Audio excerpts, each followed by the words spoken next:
Joining us now to talk more Ravens is Baltimore Sun's Mike Preston. Mike, thanks for joining us. No problem. How are you, sir? Hope you had a good Thanksgiving. Yeah, you know, it was a good Thanksgiving for a lot of people, despite this outcome of the Ravens game last night. And that's where I want to start, of course, with Lamar Jackson. Everyone's been talking about his performance. I know you give out the report card. I'm assuming that his grade is not quite to the A standard that he once had. you know, and that's a problem. It's because he set the standard so high, the two MVPs and so forth. But I ended up giving him a D. It was 17 of 32 for 246 yards. This was the third straight game. He did not throw a touchdown pass. Had 2 fumbles, 1 pick, and 2 of those fumbles resulted in field goals for the Bengals, and the interception resulted in a stalled touchdown drive. Did not have a good day, and there's something going on with him. Haven't figured out yet, but he's way off his game. Yeah, way off his game. Maybe something with the injuries as well, but also the offensive line, not quite looking like the offensive line of Ravens years past, but that's been a problem all season long. What did you see out of the O-line this past Thursday? Well, the O-line, they got a D. Because Lamar had very few or very little time to throw. The offensive line seemed confused at times.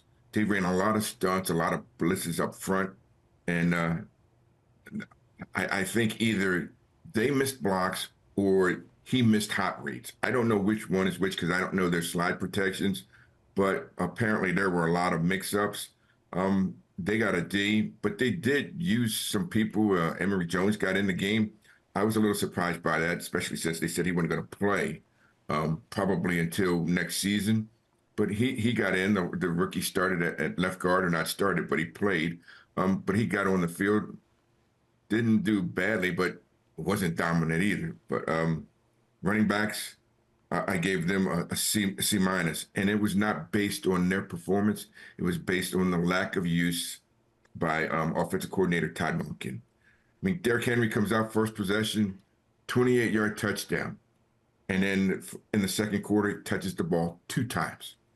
That can't happen. He finished, had 10 carries for 60 yards, but they kind of forgot about him. Keaton Mitchell comes in, had the 18-yard touchdown run in the 4th period. Where was he at? 2 touches for 19 yards. They even went to Rasheen Ali, who I don't even know why he's in the game, 4 touches for 17 yards. So they did run the ball. They ran it effectively, but you know, I want to see them go more with the running game because that's who they are. That's who they built their offensive line around, is the running game. And then the receivers, I gave them a C, but they were like running backs. You know, Lamar left a lot of points out on that field. I mean, Rashad Bateman, he missed him wide open in the second quarter. Walker, he missed him on 2 long passes, one of them that he dropped. There were so many things that went wrong for this team. But again, you commit 5 turnovers, you're probably going to lose the game. And they did.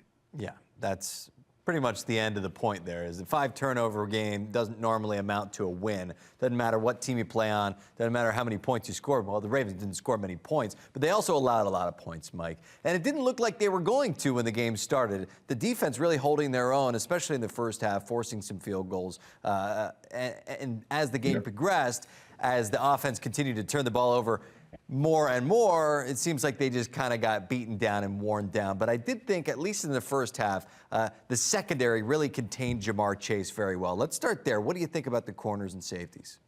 Well, I thought the corners and safeties, I gave them a D, and I'll tell you exactly why.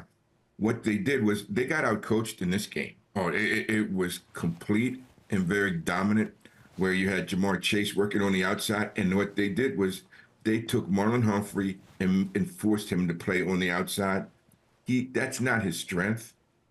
That's a weakness for him, and they exploited that. They threw the ball to the tight ends over the middle, over top of the linebackers, in front of their safeties, Malachi Starks, and they got some big money on those plays. And they also weren't afraid to go after Kyle Hamilton. And in Baltimore, he's a star. But they went right after him, got 1 touchdown pass off of him, and got another one in front of Starks. So I gave them a D.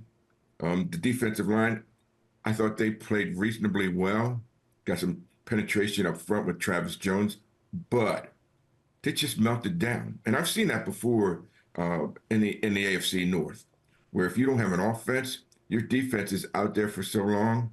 And the Bengals had the ball for 39 minutes in that game. Well, this is what happens to your defense. You get tired, you get fatigued.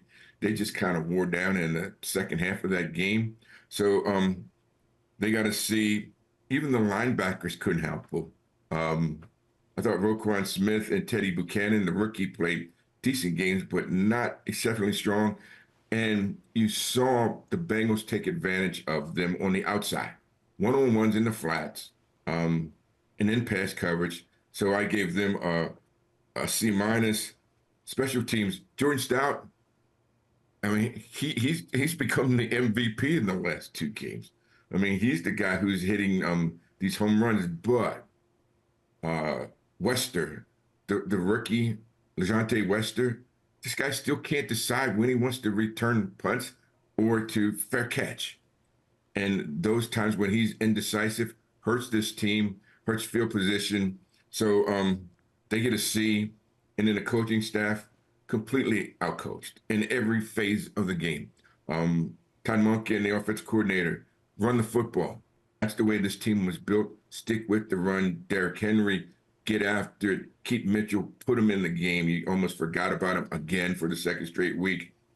Zach Orr on defense, okay, but they exploited them. Took advantage of the weaknesses that was showed in the first 4 or 5 games of the season. They went right back at him. That's great film study. That's being outcoached. John Harbaugh, your team, you run the show. You want to run the football? Call up your coordinator and say, we're going to run the football. This is our identity. We're going to do this. Got to take charge, man. So I gave them a D. All right, now the Ravens get the mini bye before a really, really important game on December 7th at home again. Got the Steelers. Of course, that has all the implications in the world, and they're going to have a lot to fix, as Mike alluded to before then. Yes, indeed. Mike, thanks for joining us. Alrighty, thank you. Appreciate you. I'm Kai Jackson. Thank you for watching. Here's another video to watch. Also, please take a moment to subscribe to our channel.